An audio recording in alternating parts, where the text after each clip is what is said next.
Hi, this presentation is about answering how do we enable people to make climate friendly transport choices. We try to look at the city of Lund and see how we can help people make climate friendly transport choices.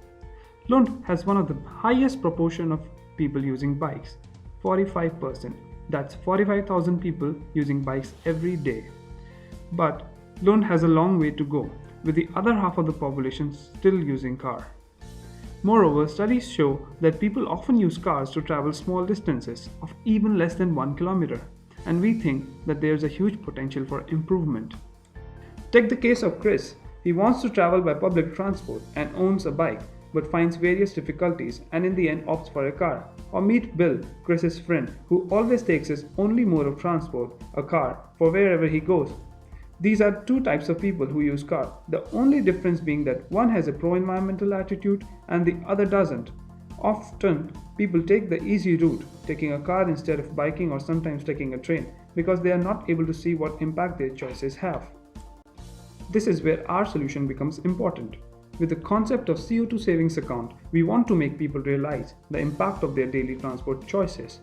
CO2 savings account is a way of materializing what taking a car or a train or a bus means. Is it similar to a cutting tree? The idea is to give people feedback on their decisions so they would make better decisions. If Chris knows how many trees he would save by taking the bike instead of his car to go to that supermarket, he would most likely choose the bike. Since Bill is Chris's friend, Bill might also get motivated to take the bike. With the idea of CO2 savings, our hope is to put a feedback mechanism and a norm in place which help people like Chris and Bill to make climate-friendly decisions. So how do these savings work? These CO2 savings can be used to buy or exchange for various rewards that we have come up with, which reinforce pro-environmental behaviors and nudge anti-environmental behaviors. What this means is that Chris and Bill having 200 kilograms of CO2 in their savings account can exchange them for 60 minutes of bike rental or for a discount on bidding on abandoned bikes auctioned by the police. They can also exchange their savings for getting bike service coupons at one of the student-run bike servicing facilities, which we call 1Breath1Pedal, with its main aim to employ students, train them, and offer cheap services to the people of Lund. More on this at the end of the presentation. Let's talk about how can the process be made easier. There are various nudges involved which make the process easier. First, to encourage biking, we suggest some changes in the physical environment around bikers. Cargo bike rentals make it easier for families to take their children.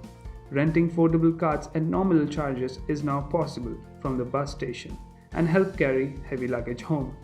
Finally, CO2 meters on rental stations show how much CO2 savings people have, reminding them and giving feedback on a frequent basis. People owning their own bikes can now rejoice as they don't have to face the problems of bike thefts and harsh weather conditions.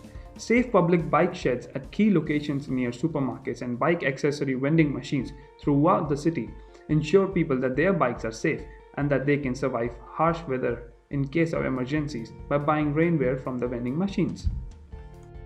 To encourage public transport such as bus or trains, we suggest using specific language for communicating to passengers by emphasizing on the framing and simplifying of the way information is given to them.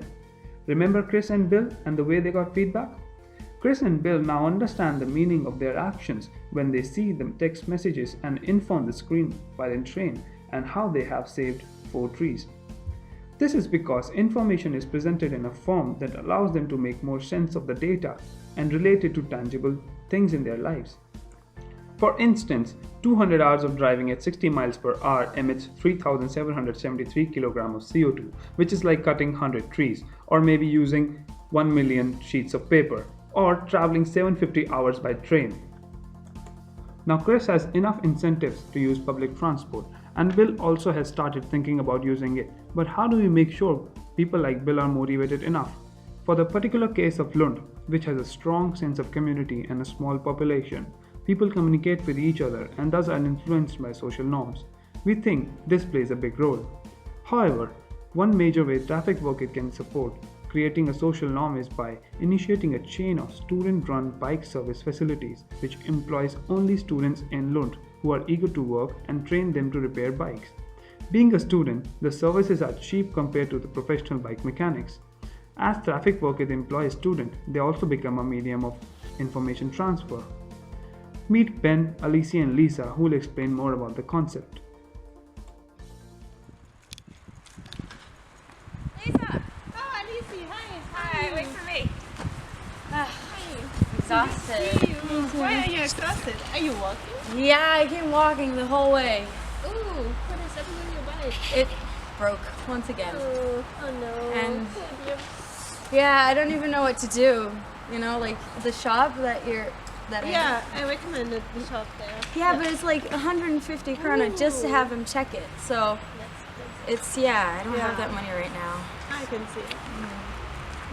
Oh, Alicia, problems with your bike? Hi. Yes, because maybe I have a solution for you. Just recently opened a student bike repair shop, and this is actually quite cheaper. It's only 100 kronas to repair your bike. And additionally, if you have the CO2 savings account, do you have this?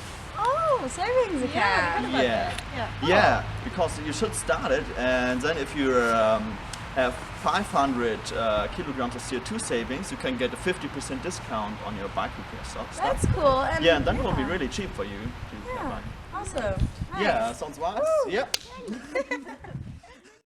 We also think Trafikverket could engage with IT companies to design an online platform for people to connect to share their green achievements, like Chris and Bill, who might be using such a platform like a Facebook interactive app to talk about their achievements. We think that the student bike service facility and the online platform should be introduced after some time when the initial measures are placed well and the idea of savings is spread through proper marketing and publicity. Thank you for listening. This is us, Ben and Akash, signing off, and we hope you enjoyed the presentation.